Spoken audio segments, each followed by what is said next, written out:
మహోన్నతుడు, సర్వోన్నతుడు, పరిశుద్ధుడునైన యేసుక్రీస్తు వారి యొక్క ఉన్నతమైన నామములో ఈ ఆర్య బైబిల్ వింటున్నటువంటి మీ అందరికీ మా వందనాలు తెలియజేస్తున్నాము. ఎలా ఉన్నారు?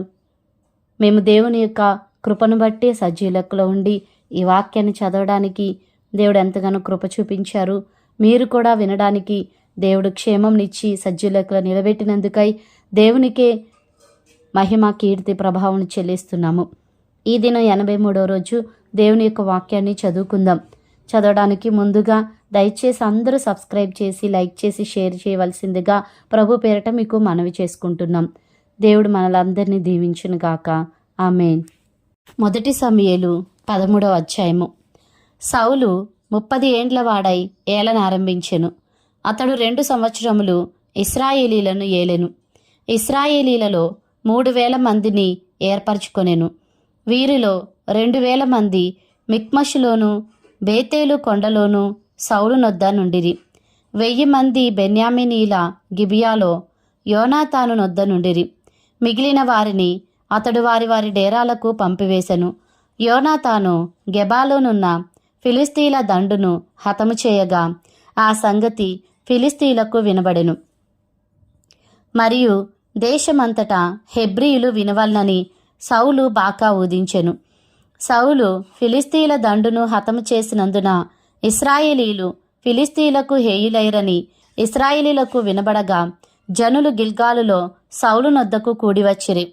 ఫిలిస్తీయులు ఇశ్రాయేలీలతో యుద్ధము చేయుటకై 30,000 రథములను 6,000 గుర్రపు రౌతులను సముద్రపు దరి నుండు ఇసుక రేణువులంత విస్తారమైన జనసమూహమును సమకూర్చుకొని వచ్చిరి.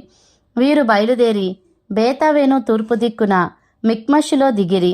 ఇశ్రాయేలీలు దిగులు పడుచూ వచ్చి తాము ఇరుకులోనున్నట్టు తెలుసుకొని గుహలలోనూ పొదలలోనూ మెట్టలలోనూ ఉన్నత స్థలములలోనూ కూపములలోనూ దాగిరి. కొందరు హెబ్రీయులు యొర్దాను నది దాటి గాదు దేశమునకును గిలాదునకును వెళ్ళిపోయిరి. గాని సౌలు ఇంకను గిల్గాలులోనే ఉండెను. జనులందరూ భయపడుచు అతని వెంబడించిరి. సమూయేలు చెప్పినట్టు అతడు 7 దినములు ఆగి సమూయేలు గిల్గాలునకు రాకపోవుటయు జనులు తన యొద్ద నుండి చెదరిపోవుటయు చూచి దహన బలులను సమాధాన బలులను నా యొద్దకు తీసుకుని రమ్మని చెప్పి దహన బలి అర్పించెను. అతడు దహన బలి అర్పించి చాలించిన వెంటనే సమూయేలు వచ్చెను. సౌలు అతనిని కలుసుకొని అతనికి వందనము చేయుటకై బయలుదేరగా సమూయేలు అతనితో నీవు చేసిన పని ఏమని అడిగెను. అందుకు సౌలు జనులు నా యొద్ద నుండి చెదిరిపోవుటయు నిర్ణయ కాలమున నీవు రాకపోవుటయు ఫిలిస్తీయులు మిక్మషులో కూడియుండుటయు నేను చూచి ఇంకను యెహోవాను శాంతిపరచక మునిపే ఫిలిస్తీయులు గిల్గాలునకు వచ్చి నా మీద పడుదురు అనుకొని నా అంతట నేను సాహసించి దహన బలి అర్పించితనెను. అందుకు సమూయేలు ఇట్లనెను, నీ దేవుడైన యెహోవా నీకిచ్చిన ఆజ్ఞను గైకొనక నీవు అవివేకపు పని చేసితివి. నీ రాజ్యమును ఇశ్రాయేలీల మీద సదాకాలము స్థిరపరచుటకు యెహోవా తలచియుండెను. అయితే నీ రాజ్యము నిలువదు. యెహోవా తన చిత్తానుసారమైన మనస్సు గల యొక్కని కనుగొని ఉన్నాడు. నీకు ఆజ్ఞాపించిన దాని నీవు గైకొనకపోతివి గనుక యెహోవా తన జనుల మీద అతనిని అధిపతినిగా నియమించును. సమూయేలు లేచి గిల్గాలును విడిచి బెన్యామీనీల గిబియాకు వచ్చెను. సౌలు తన యొద్దనున్న జనులను లెక్కపెట్టగా వారు దాదాపు 600 మంది ఉండిరి. సౌలును అతని కుమారుడైన యోనాతానును తమ దగ్గరనున్న వారితో కూడా బెన్యామీనీల గిబియాలో ఉండిరి. ఫిలిస్తీయులు మిక్మషులో దిగియుండిరి. మరియు ఫిలిస్తీయుల పాలెంలో నుండి దోపుడుగాండ్రు 3 గుంపులుగా బయలుదేరి ఒక గుంపు షూయాలు దేశమున ఒఫ్రాకు పోవు మార్గమున సంచరించెను. 2వ గుంపు బేత్హోరోనుకు పోవు మార్గమున సంచరించెను. 3వ గుంపు అరణ్య సమీపమందుండు జెబోయిములోయ సరిహద్దు మార్గమున సంచరించెను. హెబ్రీయులు కత్తులను ఈటెలను చేయించుకొందురేమో అని ఫిలిస్తీయులు ఇశ్రాయేలీల దేశమందంతటా కమ్మరవాండ్రు లేకుండా చేసియుండిరి. కాబట్టి ఇశ్రాయేలీలందరూ తమ నక్కులను పారలను గొడ్డండ్రను పోటకత్తులను పదును చేయించుటకై ఫిలిస్తీయుల దగ్గరకు పోవలసి వచ్చెను. అయితే నక్కులకును పారలకును 3 ముండ్లు గల కొంకులకును గొడ్డండ్రకును మునుకోల కర్రలు సరిచేయుటకును ఆకురాళ్లు మాత్రము వారి యొద్ద నుండెను. కాబట్టి యుద్ధదినమందు సౌలు నొద్దను యోనాతాను నొద్దను ఉన్న జనులలో ఒకని చేతిలోనైనను కత్తియే గాని ఈటియే గాని లేకపోయెను. సౌలునకును అతని కుమారుడైన యోనాతానుకును మాత్రము అవి ఉండెను. ఫిలిస్తీన్ల దండు కావలివారు కొందరు మిక్మషు కనుమకు వచ్చిరి. 1 సమూయేలు 14వ అధ్యాయము. ఆ దినము సౌలు కుమారుడైన యోనాతాను తన తండ్రితో ఏమీ చెప్పక తన ఆయుధములను మోయి పడుచువానిని పిలిచి అవతలనున్న ఫిలిస్తీన్ల దండు కావలివారిని హతము చేయపోదము రమ్మనెను. సౌలు గిబియా అవతల మిగ్రోనులో దానిమ్మ చెట్టు క్రింద దిగియుండెను. అతని యొద్దనున్న జనులు దాదాపు 600 మంది. షిలోహులో యెహోవాకు యాజకుడగు ఏలీ యొక్క కుమారుడైన ఫీనెహాసుకు పుట్టిన ఈకాబోదు యొక్క సహోదరుడైన అహీటూబునకు జననమైన అహియా ఏఫోదు ధరించుకొని అక్కడ ఉండెను. యోనాతాను వెళ్ళిన సంగతి జనులకు తెలియకయుండెను. యోనాతాను ఫిలిస్తీన్ల దండు కావలివారున్న స్థలమునకు పోజూచిన దారియగు కనుమల నడుమ ఇవతల ఒక సూదిగట్టును అవతల ఒక సూదిగట్టును ఉండెను. వాటిలో ఒక దాని పేరు బొస్సేసు, రెండవ దాని పేరు సెనే. ఒక దాని కొమ్ము మిక్పషు ఎదుట ఉత్తర వైపునను రెండవ దాని కొమ్ము గిబియా ఎదుట దక్షిణపు వైపునను ఉండెను. యోనాతాను, ఈ సున్నతి లేని వారి దండు కాపురుల మీదికి పోదము రమ్ము, యెహోవా మన కార్యమును సాగించునేమో, అనేకుల చేతనైనను కొద్దిమంది చేతనైనను రక్షించుటకు యెహోవాకు అడ్డమా అని తన ఆయుధములు మోయివానితో చెప్పగా అతడు, నీ మనస్సులో ఉన్నదంతయు చెయ్యుము, పోదము రమ్ము, నీ ఇష్టానుసారముగా నేను నీకు తోడుగానున్నానని అతనితో చెప్పెను. అప్పుడు యోనాతాను, మనము వారి దగ్గరకు పోయి మనలను వారికి అగ్గుపరుచుకొందుము, వారు మనలను చూచి మేము మీ యొద్దకు వచ్చి వరకు అక్కడ నిలువుడని చెప్పిన ఎడల వారి యొద్దకు పోక మనమున్న చోట నిలుచుదుము. మా యొద్దకు రండని వారు చెప్పిన ఎడల యెహోవా వారిని మన చేతికి అప్పగించెనని దాని చేత గుర్తించి మనము పోదుమని చెప్పగా వీరిద్దరూ తమ్మును తాము ఫిలిస్తీన్ల దండు కాపరులకు అగుపరుచుకునిరి. అప్పుడే ఫిలిస్తీయులు, చూడుడి, తాము దాగి ఉండిన గుహలలో నుండి హెబ్రీయులు బయలుదేరి వచ్చుచున్నారని చెప్పుకొనుచు యోనాతానును అతని ఆయుధములను మోయువానిని పిలిచి, మేము మీకు ఒకటి చూపింతము రండని చెప్పినప్పుడు యోనాతాను, నా వెనుక రమ్ము, యెహోవా ఇశ్రాయేలీల చేతికి వారిని అప్పగించెనని తన ఆయుధములు మోయువానితో చెప్పి అతడును అతని వెనుక అతని ఆయుధములు మోయువాడును తమ చేతులతోనూ కాళ్ళతోనూ ప్రాకి ఎక్కిరి. ఫిలిస్తీయులు యోనాతాను దెబ్బకు పడగా అతని వెనుక వచ్చి అతని ఆయుధములు మోయువాడు వారిని చంపెను. యోనాతానును అతని ఆయుధములు మోయువాడును చేసిన ఆ మొదటి వధయందు దాదాపుగా 20 మంది పడిరి. ఒక దినమున ఒక కాడి ఎడ్లు దున్ను 1/2 ఎకరము నేల పొడుగున అది జరిగెను. దండులోను పొలములోను జనులందరిలోనూ మహాభయకంపము కలిగెను. దండు కావలవారును దోపుడుగాండ్రును భీతి నొందిరి. నేల ఎదిరెను. వారు ఈ భయము దైవికమని భావించిరి. దండువారు చెదిరిపోయి బొత్తిగా ఓడిపోవుట బెన్యామీనీల గిబియాలోనున్న సౌలు యొక్క వేగులు వారికి కనబడగా సౌలు, మీరు లెక్కపెట్టి మన యొద్ద లేని వారెవరో చూడుడని తన యొద్దనున్న జనులతో చెప్పెను. వారు లెక్క చూచి యోనాతానును అతని ఆయుధములు మోయువాడును లేరని తెలుసుకొనిరి. దేవుని మందసము అప్పుడు ఇశ్రాయేలీయుల యొద్ద ఉండగా దేవుని మందసమును ఇక్కడికి తీసుకుని రమ్మని సౌలు అహియాకు సెలవిచ్చెను. సౌలు యాజకునితో మాట్లాడుచుండగా ఫిలిస్తీన్ల దండులో ధ్వని మరి ఎక్కువగా వినబడెను. కాబట్టి సౌలు యాజకునితో, నీ చెయ్యి వెనుకకు తీయమని చెప్పి తానును తన యొద్దనున్న జనులందరూ కూడుకొని యుద్ధమునకు చొరబడిరి. వారు రాగా ఫిలిస్తీయులు కలవరపడి ఒకరినొకరు హతం చేసుకొనుచుండిరి. మరియు అంతకు మునుపు ఫిలిస్తీయుల వశంనున్న వారై చుట్టూనున్న ప్రాంతములలో నుండి వారితో కూడా దండునకు వచ్చిన హెబ్రీయులు సౌలు నొద్దను యోనాతాను నొద్దను ఉన్న ఇశ్రాయేలీలతో కలుసుకొనవలనని ఫిలిస్తీయులను విడిచిరి. అదియుగాక ఎఫ్రాయిము మన్యములో దాగియున్న ఇశ్రాయేలీయులను ఫిలిస్తీయులు పారిపోయిరని విని యుద్ధమందు వారిని తరుముటలో కూడిరి. ఆ దినమున యెహోవా ఇశ్రాయేలీయులను ఈలాగున రక్షించెను. యుద్ధము బేతావెను అవతలకు సాగగా ఆ దినమున ఇశ్రాయేలీయులు చాలా బడలిక నొందిరి. నేను నా శత్రువుల మీద పగ తీర్చుకొనక మునుపు సాయంత్రము కాకమునుపు భోజనము చేయువాడు శపింపబడును అని సౌలు జనుల చేత ప్రమాణము చేయించెను. అందువలన జనులు ఏమియో తినకొండిరి. జనులందరూ ఒక అడవిలోనికి రాగా అక్కడ నేల మీద తేనె కనబడెను. జనులు ఆ అడవిని జొరగా తేనె కాలువ కట్టియుండెను. గాని జనులు తాము చేసిన ప్రమాణమునకు భయపడి ఒకడునూ చెయ్యి నోట పెట్టలేదు. అయితే యోనాతాను తన తండ్రి జనుల చేత చేయించిన ప్రమాణము వినలేదు గనుక తన చేతి కర్ర చాపి దాని కొనను తేనెపట్టులో ముంచి తన చెయ్యి నోటిలో పెట్టుకొనగా అతని కన్నులు ప్రకాశించెను. జనులలో ఒకడు, నీ తండ్రి జనుల చేత ప్రమాణము చేయించి ఈ దినమున ఆహారము పుచ్చుకొనువాడు శపింపబడునని ఖండితముగా ఆజ్ఞాపించి ఉన్నాడు. అందుచేతనే జనులు బడలియున్నారని చెప్పెను. అందుకు యోనాతాను, అందుచేత నా తండ్రి జనులను కష్టపెట్టినవాడాయను. నేను ఈ తేనె కొంచెం పుచ్చుకొన్న మాత్రమున నా కన్నులు ఎంత ప్రకాశించుచున్నవో చూడుడి. జనులు తాము చిక్కించుకొనిన తమ శత్రువుల దోపుళ్ల వలన బాగుగా భోజనము చేసిన ఎడల వారు ఫిలిస్తీయులను మరి అధికంగా హతము చేసి ఉందిరనెను. ఆ దినమున జనులు ఫిలిస్తీయులను మిక్మషు నుండి అయ్యాలోను వరకు హతము చేయగా జనులు బహుబడలిక నొందిరి.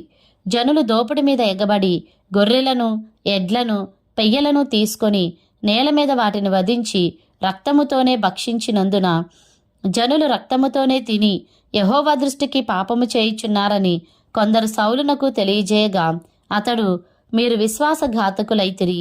పెద్ద రాయి ఒకటి నేడు నా దగ్గరకు దొర్లించి తెండని చెప్పి మీరు అక్కడక్కడికి జనుల మధ్యకు పోయి అందరూ తమ ఎద్దులను తమ గొర్రెలను నా యొద్దకు తీసుకొని వచ్చి ఇక్కడ వధించి భక్షింపవలెను.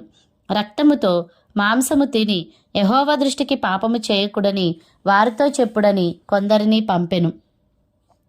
కాబట్టి జనులందరూ ఆ రాత్రి తమ తమ ఎద్దులను తీసుకొని వచ్చి అక్కడ వధించిరి. మరియు సౌలు యెహోవాకు ఒక బలిపీఠమును కట్టించెను.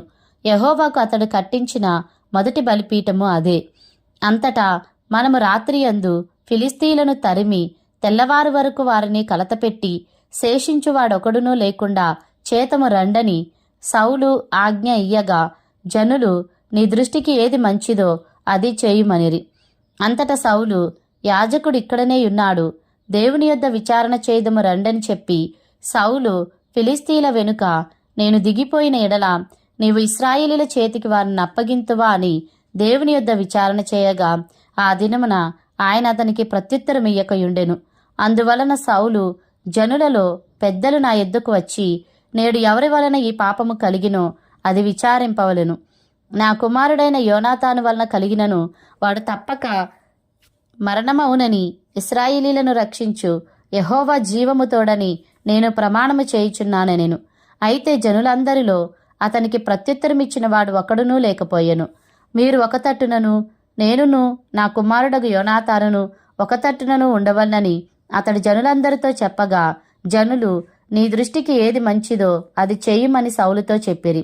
అప్పుడు సౌలు, ఇశ్రాయేలీయులకు దేవుడైన యెహోవా, దోషిని కనుపరచుమని ప్రార్థింపగా సౌలు పేరటను యోనాతాను పేరటను చీటి పడెను గాని జనులు తప్పించుకొనిరి. నాకును నా కుమారుడైన యోనాతానునకును చీట్లు వేయుడని సౌలు ఆజ్ఞ ఇయ్యగా యోనాతాను పేరట చీటీ పడెను. నీవు చేసినదేదో నాతో చెప్పుమని యోనాతానుతో అనగా యోనాతాను, నా చేతి కర్ర కొనతో కొంచెము తేనె పుచ్చుకున్న మాట వాస్తవమే. కొంచెము తేనెకై నేను మరణమొందవలసి వచ్చినదని అతనితో అనెను. అందుకు సౌలు, యోనాతానా, నీవవశ్యముగా మరణమవుదువు. నేను ఒప్పుకొనని ఎడల దేవుడు నాకు గొప్ప అపాయము కలుగజేయునుగాక అనెను. అయితే జనులు సౌలుతో, ఇశ్రాయేలీయులకు ఇంత గొప్ప రక్షణ కలుగజేసిన యోనాతాను మరణమవునా? అదెన్నటినికి కూడదు. దేవుని సహాయము చేత ఈ దినమున యోనాతాను మనలను జయం నొందించెను. యెహోవా జీవము తోడు అతని తల వెంట్రుకలలో ఒకటియు నేల రాలదని చెప్పి యోనాతాను మరణము కాకుండా జనులు అతన్ని రక్షించిరి. అప్పుడు సౌలు ఫిలిస్తీయులను తరుముట మాని వెళ్ళిపోగా ఫిలిస్తీయులు తమ స్థలంనకు వెళ్ళిరి. ఈలాగున సౌలు ఇశ్రాయేలీలను ఏలుటకు అధికారం నొందినవాడై నఖముఖాల వారి శత్రువులైన మోయాబీలతోనూ అమ్మోనీలతోనూ ఎదోమీలతోనూ శోభాదేశపు రాజులతోనూ ఫిలిస్తీయులతోనూ యుద్ధము చేసెను. ఎవరి మీదికి అతడు పోయెనో వారినందరినీ ఓడించెను. మరియు అతడు దండును కూర్చి అమాలేకీలను హతము చేసి ఇశ్రాయేలీలను కొల్లసొమ్ముగా పెట్టిన వారి చేతిలో నుండి వారిని విడిపించెను. సౌలునకు పుట్టిన కుమారుల పేర్లు ఏవనగా యోనాతాను, ఇష్వి, మెల్కీషువా. అతని 2 కుమార్తెల పేర్లు ఏవనగా పెద్దదాని పేరు మేరాబు, చిన్నదాని పేరు మీకాలు. సౌలు యొక్క భార్యకు అహినోయమని పేరు. ఈమె అహిమయస్సు కుమార్తె. అతని సైన్యాధిపతి పేరు అబ్నేరు. ఇతడు సౌలునకు పినతండ్రి అయిన నేరు కుమారుడు. సౌలు తండ్రియగు కీషును, అబ్నేరు తండ్రియగు నేరును అబీయేలు కుమారులు. సౌలు బ్రతికిన దినములన్నీయు ఫిలిస్తీయులతో ఘోర యుద్ధం జరుగగా తాను చూచిన బలాఢ్యులనందరినీ పరాక్రమశాలందరినీ తన యొద్దకు చేర్చుకొనెను.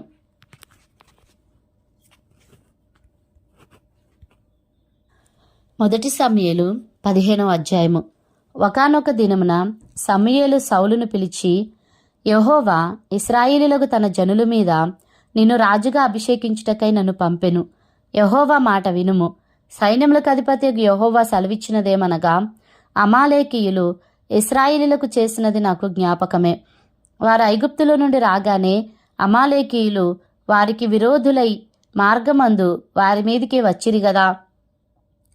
కాబట్టి నీవు పోయి కనికరింపక అమాలేకీలను హతము చేయిచు పురుషులనేమి, స్త్రీలనేమి, బాలురనేమి, పసిపిల్లలనేమి, ఎద్దులనేమి, గొర్రెలనేమి, ఒంటెలనేమి, గార్ధబములనేమి అన్నిటినీ హతము చేసి వారికి కలిగినదంతయు బొత్తిగా పాడు చేసి అమాలేకీలను నిర్మూలము చేయమని చెప్పెను. అంతటా సౌలు జనులను పోగు చేసి తెలాయీములో వారిని లెక్కపెట్టగా కాలుబలము 2,00,000 మందియు, యూదావారు 10,000 మందియు నుండిరి. అప్పుడు సౌలు అమాలేకీల పట్టణములలోనొకదానికి వచ్చి లోయలో పొంచియుండి, ఇశ్రాయేలీలు ఐగుప్తులో నుండి వచ్చినప్పుడు మీరు వారికి ఉపకారము చేసితిరి గనుక అమాలేకీలతో కూడా నేను మిమ్మను నాశనము చేయకుండునట్లు మీరు వారిలో నుండి బయలుదేరిపోవుడని కేనీయులకు వర్తమానము పంపగా కేనీయులు అమాలేకీలలో నుండి వెళ్ళిపోయిరి. తరువాత సౌలు అమాలేకీలను హవీలా నుండి ఐగుప్తు దేశపు మార్గముననున్న షూరు వరకు తరిమి హతము చేసి అమాలేకీల రాజైన ఆగాగును ప్రాణముతో పట్టుకొని జనులనందరినీ కత్తి చేత నిర్మూలము చేసెను. సౌలును జనులను కూడి ఆగాగును గొర్రెలలోను ఎడ్లలోను క్రొవ్విన గొర్రెపిల్లలు మొదలైన వాటిలోనూ మంచి వాటిని నిర్మూలము చేయక కడగా నుంచి పనికిరాని నీచ పశువులన్నిటినీ నిర్మూలము చేసిరి. అప్పుడు యెహోవా వాక్కు సమూయేలునకు ప్రత్యక్షమై ఇలాగు సెలవిచ్చెను.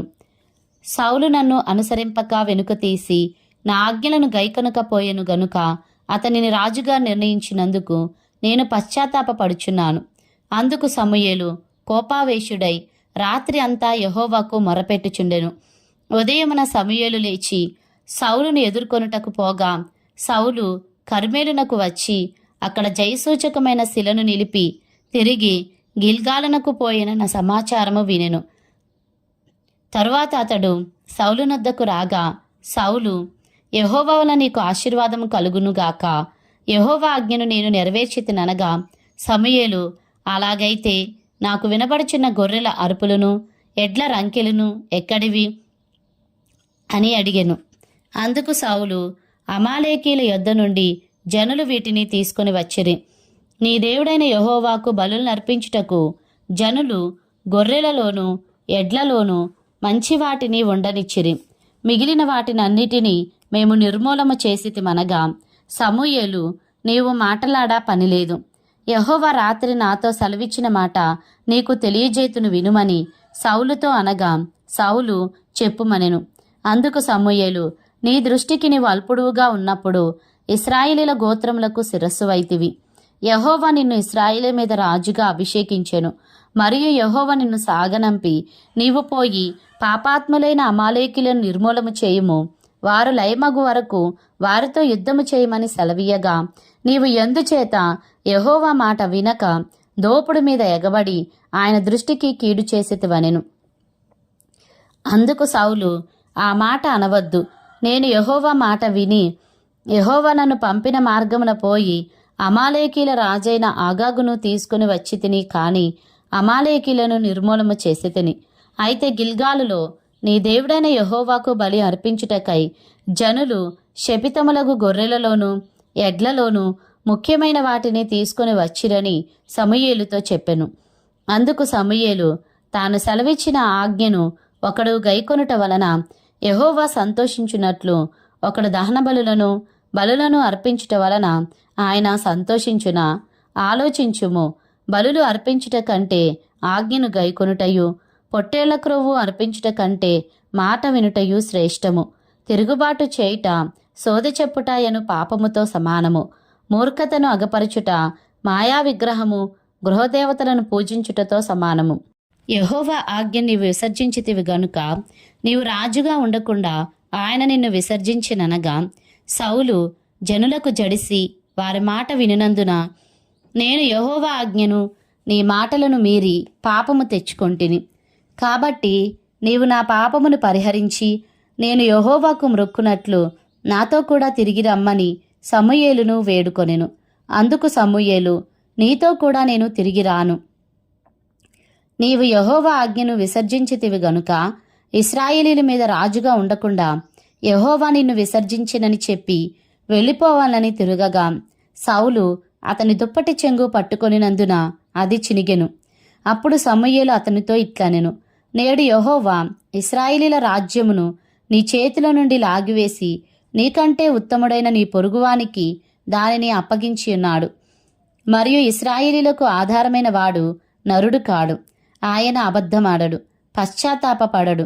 అందుకు సౌలు, నేను పాపము చేసి తిని, అయినను నా జనుల పెద్దల ఎదుటను ఇశ్రాయేలీల ఎదుటను నన్ను ఘనపరచిన యెహోవాకు మ్రొక్కుటకై నేను పోగా నాతో కూడా తిరిగి రమ్మని అతనిని వేడుకొనినందున సమూయేలు తిరిగి సౌలు వెంట వెళ్ళెను. సౌలు యెహోవాకు మ్రొక్కిన తరువాత సమూయేలు అమాలేకీల రాజైన అగాగును నా దగ్గరకు తీసుకుని రండని చెప్పెను. అగాగు సంతోషముగా అతని దగ్గరకు వచ్చి, మరణశ్రమ నాకు గడిచిపోయెనే అని చెప్పగా, సమూయేలు, నీ కత్తి స్త్రీలకు సంతు లేకుండా చేసినట్లు నీ తల్లికిని స్త్రీలలో సంతు లేకపోవునని అతనితో చెప్పి గిల్గాలులో యెహోవా సన్నిధిని అగాగును తుత్తునీలుగా నరికెను. అప్పుడు సమూయేలు రామాకు వెళ్ళిపోయెను. సౌలు గిబియాలోని తన ఇంటికి వెళ్ళెను. సౌలు బ్రతికిన దినములన్నిటను సమూయేలు అతని దర్శింప వెళ్ళలేదు గాని సౌలును గూర్చి దుఃఖాక్రాంతుడాయెను. మరియు తాను సౌలును ఇశ్రాయేలు మీద రాజుగా నిర్ణయించినందుకు యెహోవా పశ్చాత్తాపపడెను.